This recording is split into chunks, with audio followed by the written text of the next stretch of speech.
ఏడాదికోసారి ఈ పుణ్యదినము మూడు రంగుల జెండా ముచ్చటైన జెండా మూడు రంగుల జెండా ముచ్చటైన జెండా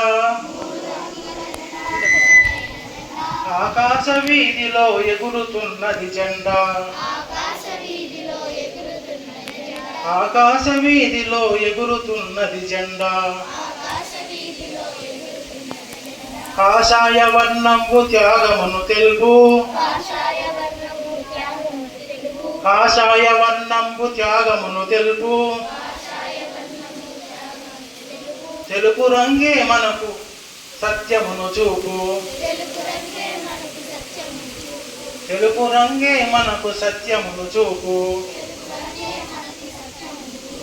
ఆకుపచ్చని రంగు పైరు పంటలకు గుర్తు ఆకుపచ్చని రంగు పైరు పంటలకు గుర్తు ధర్మచక్రము చూపు ధర్మ పరిపాలన ధర్మచక్రము చూపు ధర్మ పరిపాలన ఆగస్టు 15 అరుదైన దినము ఏడాదికోసారి పుణ్యదినము జై బోలో భారత్ మాతా की